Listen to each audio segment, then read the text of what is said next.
We are now going to talk about YouTube's symbiotic relationship with different media. The term symbiosis was created by our friend Judy Franks at Northwestern University, and it refers to the idea that different media do not compete with one another, but actually collaborate and reinforce each other.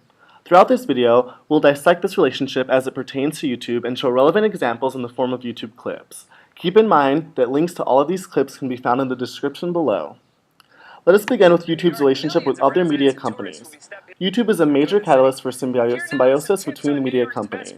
For example, while YouTube's slogan is "Broadcast Yourself," a great deal of YouTube's content comes from premium content creators like television networks and record labels.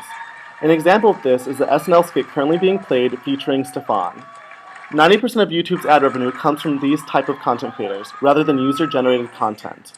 Rather than cannibalizing traditional television's audience, however, these clips reinforce traditional television by getting people excited and involved in the show, thereby increasing viewership for these television programs. Because these two distinct and separate platforms are benefiting from one another, this relationship is one of symbiosis. Another way in which YouTube exemplifies symbiosis is through its relationship with the music industry.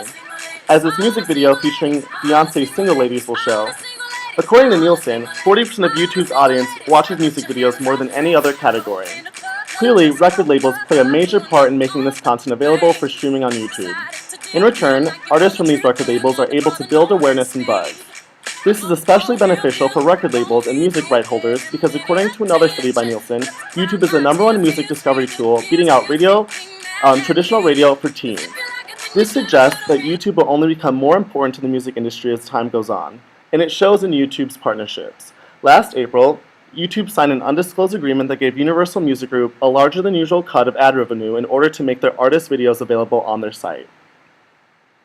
If you've ever looked at the most recent movie trailers on YouTube and then gone to see your favorite one in the movie theater, such as the Dark Knight trailer being played, you have participated in YouTube's symbiotic relationship with the movie industry. You've done this even more so if after the movie, you went back and looked up some of your favorite clips from it on the YouTube.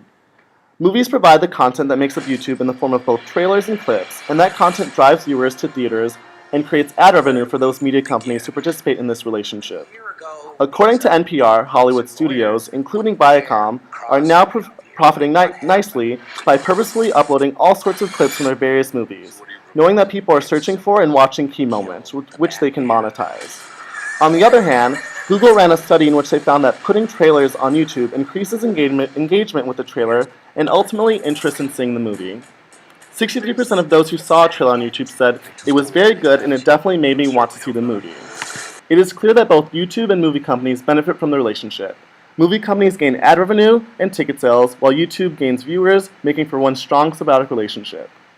It may be surprising, but YouTube's relationships with books is also a symbiotic one. Book trailers, interviews with authors, and dramatic readings are all different forms of content found on YouTube that drives viewers to buy books, but also drive book readers to YouTube. Miss Peregrine's Home for Peculiar Children is a popular young adult novel whose book trailer, currently being played, gained 280,000 views. It soon became a New York Times bestseller.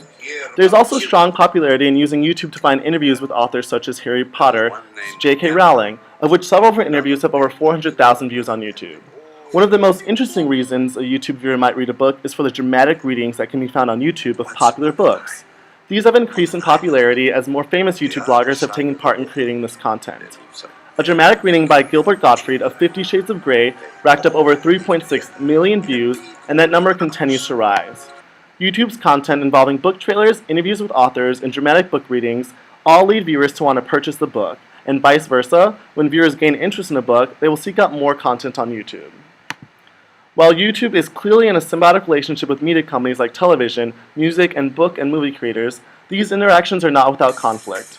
In 2007, Viacom filed a lawsuit accusing YouTube of turning a blind eye to illegally upload Viacom-owned content to the site. According to the Digital Millennium Copyright Act, content hosting sites like YouTube must take down material that infringes on copyright or be held responsible for the copyright infringement themselves. Viacom believed that YouTube knew about the copyright content on the site and also believed that the online availability of this content was decreasing viewership on Viacom channels. They claimed damages of $1 billion against YouTube. However, the courts ruled in favor of YouTube, stating that there was no evidence suggesting that YouTube knowingly allowed this content to stay on the site. This is an example of how one party saw the relationship with YouTube as damaging and not symbiotic and took action. Another example of this is Nintendo. Nintendo believed fan-made videos using Nintendo-branded material, like the one being played, was an infringement on the copyright. Unlike Viacom, Nintendo didn't take legal action, but rather struck a deal with YouTube that allowed them to put ads before any video featuring Nintendo copyrighted content, such as images or audio of a certain length, according to Gamefront. This allowed them to increase their advertising revenue while still engaging fans by allowing them to upload their own videos, thus returning the relationship to a mutually beneficial and symbiotic one. In 2011, the National Music Publishers Association sued YouTube for allowing music rights holders' work to be hosted on YouTube's site. This case settled out of court. YouTube paid the association $4 million and a royalty rate of 15% of the ad revenue generated by their artists' videos. Once again, the fact that the NMPA felt the need to sue YouTube means that while YouTube can benefit many media companies, sometimes both parties must negotiate to make this idea a reality. While media companies clearly benefit from their content being on YouTube by gaining publicity for their product, advertising revenue makes these types of relationships even more attractive. For example, CBS signed a deal with YouTube in 2010 in which CBS would allow YouTube to host its content, but would keep 80% of the advertising revenue from these clips. This is 10% more than the network would have made by signing a deal with Hulu.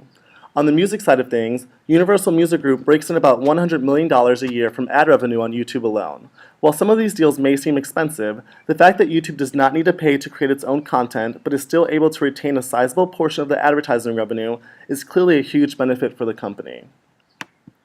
YouTube helps other brands move audiences to their platforms in order to purchase their product or engage with their brand. For example, trailers on movies on YouTube often include the date that the movie will be released and a statement encouraging the viewer to go to the movie theater to view the film. In this way, YouTube helps push audiences to the movie theater, which is a new platform. The same tactic is used for television shows. The television clip is often accompanied by a time and day that the shows air along with what the network the show is found on. This is how YouTube encourages audiences to move to the television platform. Finally, music videos are accompanied with links to purchasing locations for the specific song or brand in the clip. In this way, YouTube drives the user to an online purchasing platform. This process also works in reverse. People who already like songs, movie, or television shows are likely driven to YouTube to re-experience their favorite content. Now let's talk about YouTube's relationship and if it participates with transmedia storytelling.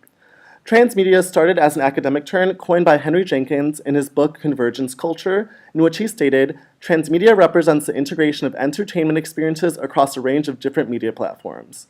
Jenkins defines transmedia as storytelling that immerses an audience in a story's universe through a number of dispersed entry points, providing a comprehensive and coordinated experience of a complex story. YouTube does not practice transmedia storytelling as it depends on others to create its content. As stated in an article on futurebook.com, transmedia isn't YouTube but can embrace and utilize it. More specifically, YouTube's strength lies in serving as one of several platforms that can help other content creators participate in transmedia storytelling. A good example of transmedia story that utilizes YouTube as one of several platforms is P&G's Old Spice "Man, You Can Smell Like" campaign. It started as a Super Bowl ad until several months later, the company posted a simple message on Old Spice's Facebook and Twitter page. Today could be just like the other 364 days you log into Twitter. Or maybe the Old Spice man shows up at Old Spice. And show up he did. As people tweeted questions about manliness to the Old Spice man, he began posting near real-time videos that could be found on YouTube responding to the queries, all in character. P&G used TV, Twitter, Facebook, and YouTube, and all the content varied across the channels and platforms. This is not at all how YouTube's content is structured. It is all the same no matter what channel or platform you're on.